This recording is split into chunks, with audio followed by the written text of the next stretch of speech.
Not all muscle fibers are homogeneous regarding metabolic and contractile capabilities. Two distinctly different muscle fiber types have been identified: type 1, or slow twitch, and type 2, or fast twitch. Briefly, type 1 muscle fibers resist fatigue by having a large number of mitochondria, high aerobic enzyme activity, and dense capillary concentration. Two main subdivisions of type 2 have been identified, although some investigations have identified additional subcategories. Type 2B, or fast glycolytic muscle fibers, fatigues rapidly and has relatively few mitochondria, low aerobic enzyme activity, and few capillaries. Type 2A, or fast twitch oxidative glycolytic muscle fibers, have some of the fatigue-resistant qualities of type 1 muscle fibers, with more mitochondria, greater aerobic enzyme activity, and greater capillary density than type 2B muscle fibers. Type 2 or fast twitch muscle fibers are capable of developing higher forces, especially at higher velocities of muscle action, than type 1 or slow twitch muscle fibers. Types of muscle action. Concentric muscle actions occur when total tension developed in all the cross bridges of a muscle is sufficient to overcome any resistance to shortening. During the upward phase of a biceps curl, for example, the cross bridges of biceps brachii and other elbow flexors overcome the resistance of the barbell arm and hand. Isometric muscle contraction occurs when the tension in the cross bridges equals the resistance to shortening, and the muscle length remains relatively constant. This would occur during a biceps curl movement when was stopped and the force developed in the elbow flexors balanced the resistance of the barbell. Eccentric muscle action occurs when the tension developed in the cross bridges is less than the external force, and the muscle lengthens despite contact between the myosin crossbridge heads and the actin filament. During the slow, controlled downward phase of the biceps curl, the cross bridges within the elbow flexors exert enough force to slow the descent of the barbell, but insufficient force to stop the descent or raise the barbell. Force production. The number of myosin cross bridges that are attached to actin filaments in any instant in time dictates how much force is being produced in that muscle, and a thorough understanding of factors that affect force production is necessary for developing conditioning programs that optimize improvement in sport-specific performance. Motor unit recruitment. A greater amount of calcium in a myofibril results in more myosin crossbridge heads binding with actin filaments, and thus more tension in that muscle. The amount of calcium released from the sarcoplasmic reticulum vesicles is related to how frequently the innervating motor neuron stimulates the muscle. Increased frequency of stimulation of a motor unit results in increased force production of that motor unit. The number of active motor units can also affect force production. The greater number of active motor units, the greater the force production. In short, force production is controlled by two main ways: frequency of stimulation of motor units and number of motor units activated.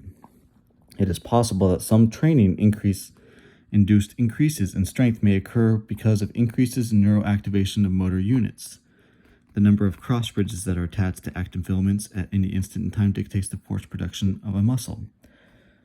Back to the statement. It is possible that some training-induced increases in strength may occur because of increases in neuroactivation of motor units. That is actually a neuromuscular adaptation to strength training or any activity. Initially, that is an acute adaptation. Those are the adaptations that happen initially within the first few weeks to days. And whereas hypertrophy, muscle cell growth, and other enzymatic activities takes weeks to months to fully achieve. Back to the book. Preloading. Although the release of calcium ions and binding of myosin to actin occur very rapidly, the process does not occur instantaneously in all of the motor units or at all of the myosin crossbridge heads. It takes time for all the potential myosin crossbridge heads to make contact with the actin filaments. This means that maximal force production in a muscle does not occur instantaneously. Consequently, maximal force production may not occur early in the range of motion, especially during fast movements. Because of high force production may be important in strength development, development of strength may be retarded under training conditions that do not allow high tension development in the early part of the range of motion. High tension is developed in a muscle even before the movement occurs when lifting weights because the weight must be supported isometrically. This is called preloading. In addition, no movement can occur until sufficient force is developed in the muscle to overcome the inertia of the barbell. Preloading and inertia ensure high tension development early in the range of motion. Accommodating resistance apparatus such as hydraulic and isokinetic systems, which actually has the highest strength returns, adaptations than any of the eccentric, concentric, or isometric, although isometric has a high amount too, but you just get in that frozen position. Isokinetic systems, they're also really good for rehabilitation purposes. Do not load the muscle prior to contraction. Research indicates that preloading during training may be important in the development of strength early in the range of motion, especially at high velocities. Cross-section area. The maximum force capabilities of a muscle is related to the cross-section area of the muscle. Bigger, stronger. Muscles that have larger cross-section areas have larger numbers of sarcomeres and parallel, more potential cross-bridge heads in contact with actin molecules and greater potential for applying force. In other words, thicker muscles have greater potential for generating force. Velocity of shortening. On the other hand, more sarcomeres in series, thus a longer muscle, increases the potential velocity of shortening. This may potentially occur because all sarcomeres shorten at the same time. Example, 2 sarcomeres in series could shorten the ends of the muscle 2 times as far as the same amount in only 1 sarcomere. Larger muscles with more sarcomeres in series have greater potential for fast contraction. In addition, force production is inversely related to velocity of shortening during concentric actions. In other words, during fast movement, less force production is possible, and when lifting heavier loads, slower movement occurs. This is probably due to a smaller number of cross-bridge contacts of actin filaments, and at any instant the velocity of shortening increases. The relationship is different for eccentric actions. As the velocity of eccentric action increases, maximal force projection also increases. The force capabilities are typically 120 to 160% greater in eccentric activities than in concentric activities. You can lower heavier weight than you can lift.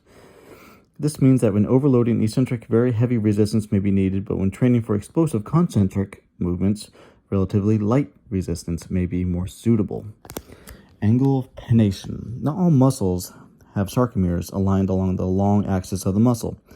Pennate muscles has muscle fibers that align obliquely with the tendon, and the angle of pennation with the tendon can affect the number of sarcomeres per cross-sectional area and thus the maximal force capabilities. Any factor that affects angle pennation would thus affect strength and velocity shortening as long as the cross-sectional area remains the same.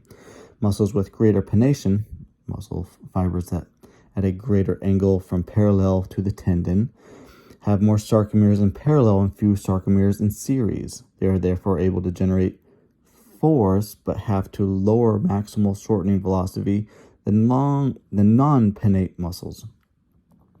Angle pennation may vary depending on the hereditary factors and even training, which could account for some of the differences in strength and speed in individuals who seem to have muscle of the same size.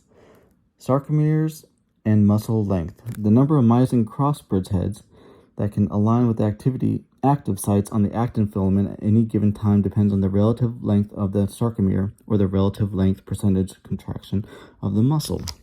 When a sarcomere is very short, potential maximal force is reduced because actin filaments overlap, reducing the active actin sites that are available for myosin cross-bridge contact. When a sarcomere is relatively long, potential maximal force is also reduced because potential active actin sites are beyond the reach of myosin cross-bridge heads. When the sarcomere is at approximate resting length, however, the optimal number of myosin cross-bridge heads can align with the active actin sites, and a maximal force potential is greater for the muscle. This means the amount of force that a muscle can exert is related to the length. Peak force production is usually seen at resting length or slightly greater than resting length. This is known as length-tension relationship of muscle. Pre-stretching. A muscle just prior to a concentric action can enhance force production during the subsequent contraction. The increase in force production is called stretch shortening potentiation, or more commonly, stretch shortening cycle. This enhancement is probably caused to the combined effects of the use of elastic energy in the muscle, primarily from stretching the myosin cross bridges, and stretch reflex potential, activation of myotic stretch reflex caused by a rapid stretch of the muscle. This stretch shortening cycle is a very important phenomenon in sports since it occurs so frequently and is an integral component to such activities as running, jumping, throwing, and striking. Chapter 19 will cover more of that. Stretching a two-joint muscle at one joint may increase the muscle's ability to generate force at the other joint. For example, the hamstring is stronger and uses less energy during knee flexion with the hip flexed than with the hip extended. The improved function of the hamstring seems to be related not only to the length-tension relationship of the hamstring, but also the use of elastic energy in the stretching stretched muscle. It appears that muscle may use elastic energy gained even from static stretch. Exercise-induced muscle damage. Hard exercise can induce delayed onset muscle soreness, DOMS, which normally occurs 24 to 72 hours after exercise. What causes DOMS is not known definitively. However, exercise-induced muscle damage following by an inflammation-induced increase in fluid in the muscle probably causes the muscle discomfort, at least in part. I'll do a separate video on that because it was explained to me very well in school once. Eccentric muscle actions induce the most DOMS. DOMS is normally associated with reduction in muscle strength, and following long duration aerobic running may impair the ability of muscle to generate ATP from oxidative process for several weeks. As would be expected with reduced in strength and aerobic ATP generation abnormalities, DOMS has been found to be associated with abnormalities in sarcoplasmic reticulum degradation of titin filaments, disruption of Z-lines, and mitochondrial swelling. Older muscle. Muscle function is reduced in older adults. The ability to do daily tasks is a large problem in general geriatric populations. Skeletal muscle, sarcopenia, reduced muscle size and strength as a result of aging or inactivity is amplified in weight-bearing extensor muscles. As a result, loss of function appears most pronounced in lower limbs and trunk extensors following lower limb flexors and last upper limb extensors and flexors. Further, muscle atrophy with aging results from losses in both number and size of muscle fibers. Type 2 fibers appear more affected than type 1. Resistance training rapidly increases muscle mass and strength in older adults, suggesting that inactivity plays an important role in progression as age-associated sarcopenia. Muscle fiber type. Fast twitch or type 2 muscle fibers may be capable of faster and stronger contractions,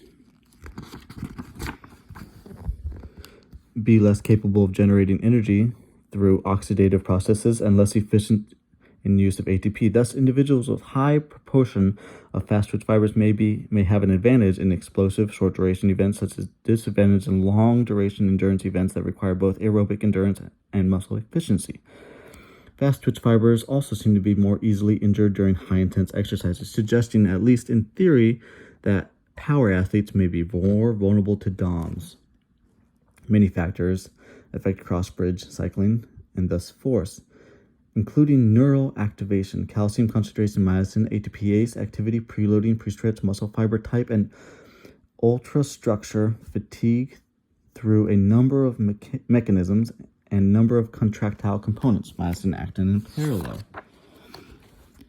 Also, stuff that improving force production. Use preloading during training to develop strength early in the range of motion. Accommodating resistance apparatuses such as hydraulic or isokinetic systems do not load muscle prior to contraction. Increase the cross-sectional area of muscles by using moderate resistance, 50 to 80% maximal, for the maximum of near maximal number of repetitions. When overloading, eccentric use very heavy resistance. When training for explosive concentric movements, use relatively light resistance.